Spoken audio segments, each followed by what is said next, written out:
What's up, slickers and slicksters? Today we gather to talk my shit about Disney's latest fuck up, Snow White. Based on the German fairy tale by Brothers Grimm, Snow White and Seven Dwarfs, made in 1937, was Walt Disney's groundbreaking first full-length animated feature film. The original was Walt's crowning achievement and is arguably one of the largest milestones in animation history. And seeing it made like this feels sacrilegious in a way. They gotta stop with these remakes. So originally it was set for March 22nd, 2024 release, but that was delayed in late 2023 due to casting controversies, script rewrites. There was the writer's strike and the need for reshoots. With the film wrapping up in June 2024, the movie's supposed to drop March 2025, so all this drama is creeping back up. And this shit is hilarious. And I'm here for the bullshit. The fall off has been monumental, and the reception of the trailer, amongst other things, has been horrendous. Roll the clip. Now, I'm not one to whine about minority representation, because I don't care one lick. But isn't the character named Snow White partly because she had pale white skin? I haven't read Grimm's in a long time. I don't know. But what happened to skin as fair as snow? Anyway, for some reason this chick landed the role. One of the most iconic roles in Disney's princess fairy tale genre. She came in with so much unfiltered feminism and resentment towards the established role, probably fueled by the director and woke crew working on the movie. Roll the clip. So it's a kind of a hilarious question to say, like, what drew you to the material? Is that, like, I didn't realize that I was reading lines with Dopey. And it was a very short audition process for me. I did one more screen test. It's impossible to not grant her most of the blame for this movie flopping, even before it's released. I bet you any money, in 3 years, she'll be doing an interview with tears and snot crying about how the industry's being unfair to her. When am I not crying in public? It's so upsetting. She did a lot of damage by pissing all over generations of people's family memories of watching the OG movie together. She was in full social media fart sniffing mode and came off like an entitled fucking mega cunt. Like when she says that she watched it once when she was younger. I was scared of the original cartoon. I think I watched it once and then I never picked it up again. Like, I'm being so serious. I watched it once. Doesn't sound like something a little kid would like. Was terrified of it. Never revisited Snow White again. And it was really bad and boring, and it's good that she finally gets to remake it. She's saying these things on a press run, while literally laughing at the original movie, hinting at how far feminism has come since 1937. She's delusional. This is progress? You're living off of seven dwarfs, and making them do everything because you're a woman who deserves that just because she exists? And she thinks she's fighting sexism this way? Come on, man. How fucking delusional can you be? You can put skin color, beauty, or any other factors aside. This is trash behavior. And personally, she's average on the physical appearance. But she is ugly because she gives herself so much egotistical pride. Really making her uglier every time I see her. I mean, she aight. Kind of, sort of. In a Lord Farquaad way. But as Snow White, Rachel looks like a homely housemaid from a Southern period movie, not a fucking Disney princess. And why would you laugh at the iconic, historic Snow White? Why doesn't she show any fucking respect? To my knowledge, if some actor or actress receives an iconic role, it always comes with a feeling of honor. Not laughing at the earlier version that actually made the brand known worldwide. Speaking of worldwide, she's making tweets about Palestine. She's out here tweeting Free Palestine. But I'm not sure if she knows that Gal Gadot was a former IDF Israeli soldier. Yeah, that IDF. Playing the evil child killer. What I want to know is, are they going to tone down how much better the queen looks at all? Gal Gadot's evil queen defies logic. And that fucking mirror needs to get its eyeballs fixed. I can already hear the little kids asking, "Mommy, why is the queen jealous of someone who looks ugly?" Casting has been a very big issue for this movie, and not just with Rachel playing Snow White, and the beautiful Gal Gadot playing the ugly stepmother. There's also the self-proclaimed king of all little people in Hollywood, Peter Dinklage, and his criticism of dwarf representation. Peter Dinklage, the American actor known for his role in the Game of Thrones, shows how small of a man he really is by throwing his fellow little people under the bus. Peter Dinklage publicly criticized Disney's casting approach and practices on a podcast in January 2022. Dinklage argued that casting people with dwarfism as dwarfs perpetuates harmful stereotypes, despite his own success in Hollywood playing magical little people. This is shrinking his reputation as a giant in the field. Dinklage's actions belittled his fellow little people, as his criticism misrepresents the original story. In the original story, the seven dwarfs are the emotional core of Snow White, making the story beloved and timeless. Working hard in their diamond mine, they even kept some of the gems for themselves, so they were probably well off. They lived comfortably in their cozy cottage. Dinklage's criticism overlooks the dwarfs' agency and heroism, their selflessness in taking in Snow White, the story's portrayal of acceptance and inclusivity, the impact of their actions on Snow White's journey. This guy said they live in a cave. The dwarf's cottage is cozy and well maintained. And in my opinion, it's unfair to dismiss the original story's positive portrayal of dwarfs. Dinklage has accepted similar roles before his success as the king of dwarfism. In Game of Thrones, I wanted Khaleesi's baby dragon to eat him. Was he not a magical little person in a magical world? Did he not play an elf? A movie about elves and dwarfs? He played a gay best friend in Death at a Funeral. You don't see gay people complaining. He played a mutant in X-Men. He was fucking Trumpkin in the Chronicles of Narnia, a dwarf warrior in a fantasy realm. So I don't know why he's getting all high and mighty. He's been in various cartoons, and of course his television appearance as host on Saturday Night Live.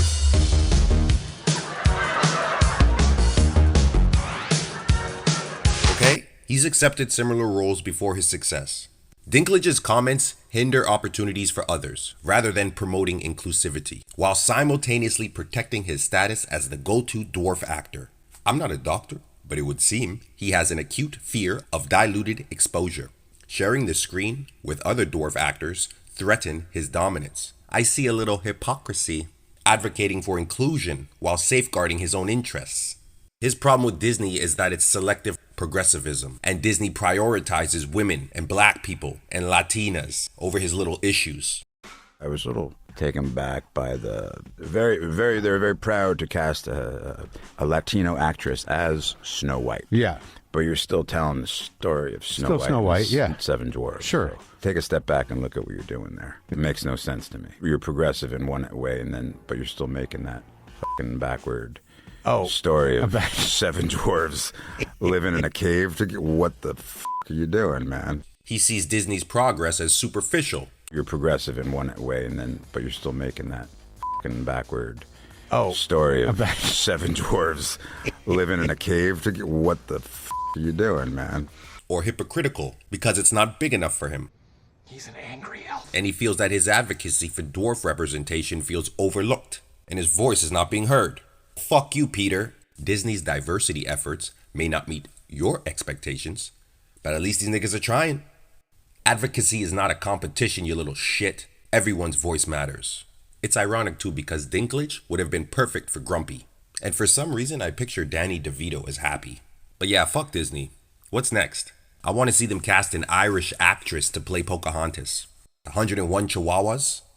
Race swap Tarzan? There you are, Miss Kennedy, the linguine and clam sauce. Excuse me. I believe I asked you to put a chick in this and make her gay. Yes, the chef was a little confused what you meant by that. Bambi the rainbow-colored unicorn? Why is it okay for Disney to change up the characters of the movie as long as white characters are removed? Then it's okay and it's not racist. Snow Brown and the 7 normal-sized CGI guys. That sounds like a porno movie. So to recap, first Disney gets a gaggle of social media-inspired diversity hires instead of dwarfs, and then they throw piss-poor CGI over that fact. That was 2 chances to make it right. And no, because they don't want to get canceled by the woke mob. They wasted time and money on CGI instead of casting people with dwarfism, halting production, wasting time and money. Replacing the dwarfs with CGI was a cop-out. Instead of taking responsibility, Disney took the easy way out. The trailer with the CGI dwarfs looks like an abomination. It's a shame, and it reeks of cowardice. Those talented little people lost their jobs, and that's rough. I feel for them. They deserve better. This was definitely a deliberate choice by Disney, because some studio exec probably thought CGI-ifying the original cartoon characters in a live-action remake would be better nostalgia bait than just having people dress like them. In my opinion, The Hobbit came out in 2012, and their dwarves look better than this shit.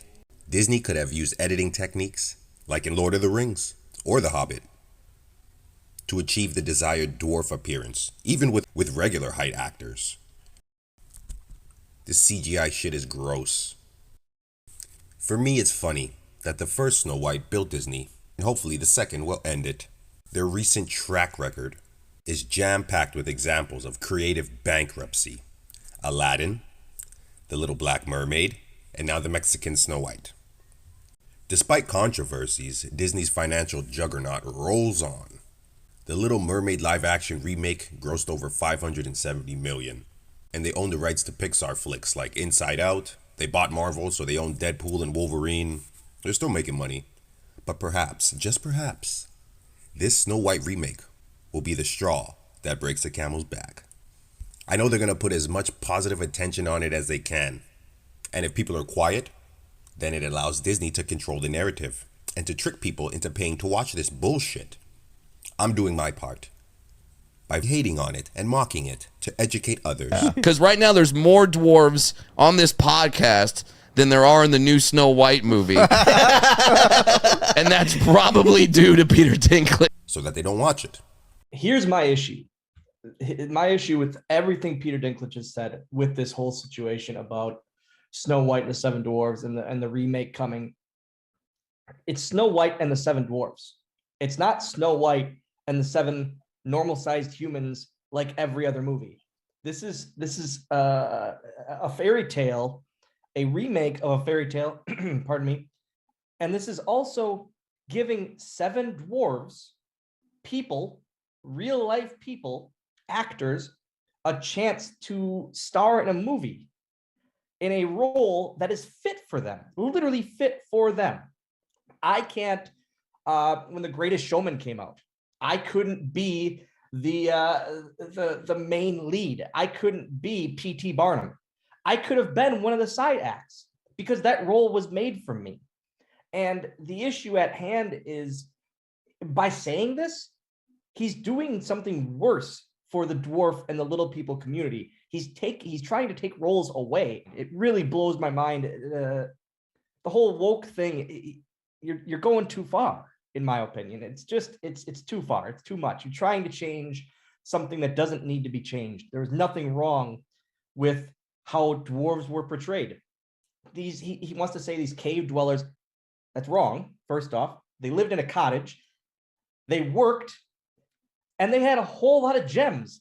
So in reality, they were rich. Let's be honest here. In a fairy tale world, these guys were rich, and they all had separate characteristics that really taught and made themselves different from each other. They weren't just one being of dwarves. He had no issue, absolutely no issue, being cast as a dwarf in Elf when he was representing that whole situation. That paycheck cleared just fine. When he was in Game of Thrones, he had absolutely no issue in that role when it was casted for a dwarf. That paycheck cleared just fine. Now this all of a sudden is crazy. This needs to be changed for current culture. Come on now, Disney, reach out to me. I will take every dwarf role you want. It could be Snow White and 25 dwarves. I have 24 friends in the dwarf community that would do these roles. I'm sure a very small percentage of people will still watch it, just to see how bad it is. But that won't be enough to make it successful. The whole idea of quietly ignoring things that we don't like is really dumb. In conclusion, two dwarfs marrying is a bad idea. Who's going to reach the top shelf? Or maybe they just need a tiny house. Or a bunch of ladders. Also, you'd be surprised how often there are seemingly normal height men that are two midgets in a trench coat. Shine. But the looks shiny to me. He looks like Malcolm X before he converted to Islam. Next.